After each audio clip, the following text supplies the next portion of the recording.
Jubilee hills ప్రజలంతా కూడా కాంగ్రెస్ వైపే ఉన్నారంటున్నారు మంత్రి శ్రీధర్ బాబు. బలహీన వర్గాల యువకుడిని అభ్యర్థిగా నిలబడితే తప్పుడు ప్రచారం చేస్తారంటూ మండిపడ్డారు. ఏడాదిన్నరలో 100 నుంచి 200 కోట్ల అభివృద్ధి పనులు జూబ్లీ హిల్స్ లో చేశామని చెప్పారు. 10 ఏళ్లలో అభివృద్ధి చేస్తే ఎందుకు రోడ్లు డ్రైన్లు బాగు కాలేదని ప్రశ్నించారు.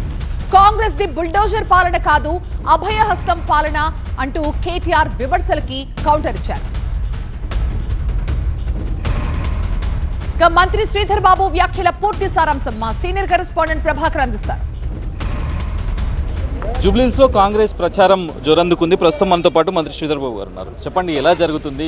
దగ్గర పడుతుంది పోలింగ్ డేట్. ఏం చెప్పదలుచుకున్నారు జూబ్లీ హిల్స్ ప్రజలకి? జూబ్లీ హిల్స్ నియోజకవర్గ ప్రజలందరికీ కూడా ఒక అవకాశం ఇవ్వండి. నవీన్కి పనిచేసే సత్తా ఉన్న యువకుడు, ఒక బలహీన వర్గానికి సంబంధించిన సోదరుడు, ఒక సామాజిక స్పృహ ఉన్న వ్యక్తిని కాంగ్రెస్ పార్టీ అభ్యర్థిగా నిలబెట్టింది. రోడ్లు కానీ, డ్రైన్లు కానీ, కమ్యూనిటీ హాల్ సంబంధించి కానీ దాదాపు సంవత్సరంన్నర కాలం నుంచి 150 కోట్ల రూపాయలు వెచ్చించి జంట నగరాల అభివృద్ధిలో, ఆ సమగ్ర అభివృద్ధిలో దీంట్లో కూడా ఆ విధమైన నిధులు ఖర్చు చేయటం జరిగింది. ఈ సంవత్సర కాలంలోనే మరి ఇంత పెద్ద ఎత్తున ఈ ప్రాంతంలో అభివృద్ధి చేసిన కాంగ్రెస్ పార్టీకి మరి ముఖ్యమంత్రి రేవంత్ రెడ్డి గారు, ప్రదేశ్ కాంగ్రెస్ కమిటీ అధ్యక్షులు మహేష్ కుమార్ గౌడ్ గారు, వారు ఈరోజు చేస్తూ ఉన్న ఒక కార్యాచరణకు అందరూ కూడా ఆకర్షితులు అవుతూ ఉన్నారు. ప్రజలందరూ కూడా ఒక పక్షాన ఈరోజు యువకుడైన నవీన్కి ఓటేయాలని ఆలోచన చేస్తారు. నిన్న కేటీఆర్ ప్రగతి నివేదిక పేరుతో జూబ్లీ హిల్స్కు తాము స్పెండ్ చేసిన నిధులను విడుదల చేశారు. 5 నుంచి 6 వేల కోట్ల నిధులను విడుదల చేశాం ఇప్పటి వరకు అనేది కేటీఆర్ చెప్తున్నారు.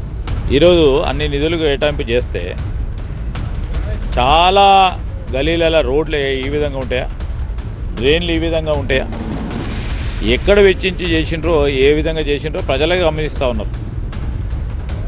విధ్వంసం జరిగింది టీఆర్ఎస్ పార్టీ ప్రభుత్వంలో. విధ్వంసం మళ్ళా తిరిగి నిర్మాణం చేస్తూ ఉంది మా కాంగ్రెస్ పార్టీ. ఈరోజు పునర్నిర్మాణ కార్యక్రమంలో భాగస్వాములై ముందుకు నడుస్తూ ఉన్న కాంగ్రెస్ పార్టీకి ఓటేయాలని ఆలోచన చేస్తూ ఉన్నారు. విధ్వంసం చేసిన టీఆర్ఎస్ పార్టీకి ఖచ్చితంగా బుద్ధి చెప్పాలని ప్రజలు ఈరోజు మరొకసారి ఆలోచన చేస్తాం. సంక్షేమాన్ని పథకాలను ప్రజల్లోకి మేము తీసుకెళ్తే ఇక్కడ ప్రభుత్వం సర్కార్ కాదు నడిపేది, రౌడీ దర్బార్ నడుపుతుందంటూ కూడా కేటీఆర్ కొన్ని వ్యాఖ్యలు చేశారు. ఇప్పుడు రౌడీ దర్బార్ నడిపించేదే టీఆర్ఎస్ పార్టీ. మొన్న కేటీఆర్ గారు స్పీచ్ ఇస్తున్నప్పుడు ఆయన వెనకాల ఉన్నది ఎవరు, వెనకాల పెట్టుకునేది ఎవరు? కొంతమంది ఈరోజు పత్రికల ద్వారా కూడా చాలామంది కూడా చూస్తూ ఉన్నారు.